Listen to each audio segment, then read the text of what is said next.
کەناڵە جوانەکەی پەروەردەی خۆمانەوە پیرۆزباییەکی گەرم ئاراستەی سەرجەم قوتابیان و خوێندکاران و مامۆسایان و سەرپەرشتیاران و کەسوکاریانەکەم بە شێوەیەکی گشتی بە بۆنەی ساڵی نوێی خوێندنەوە 2015-2016 ئومێدەوارین بە هەموو شێوەیەک ساڵی ئەم ساڵمان خۆڕاگرتر بێ، باشتر بێ، بەتواناتر بێ، بچێتە پێشترەوە بەو بڕیارە جوانانەی کە لە وەزارەتی پەروەردە دەرەچێ، بەو هیممەتی کە مامۆسایانی خۆڕاگری کۆڵنەدەری کوردستان هەیەە سەرڕای نەبوونی موچە سەرڕای نەبوونی پێداویستیەکانی ژیان کە لە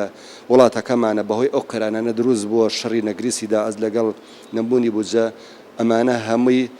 نەبێتە هاندەرێ بۆ کەمتەرخەمی بەڵکو هاندەرێ بۆ ئەوەی ئێمە میلەتێکی خۆڕاگرین کارەکەین چووکە لە بواری پەروەردە ئەگەر ئێمە هەنگاومانە بۆ پێشەوە جوان بووین بێگومان سەرجەم بوارەکانی تریش لە خۆ ئەگرێت هەنگاو جوانتر بێ وڵاتەکەمان سەرکەوتوورە بێت. بۆیە من داواکارم لە مامۆسایانی بەڕێز کە ئێمڕۆ ڕۆژی یەکەم ڕۆژی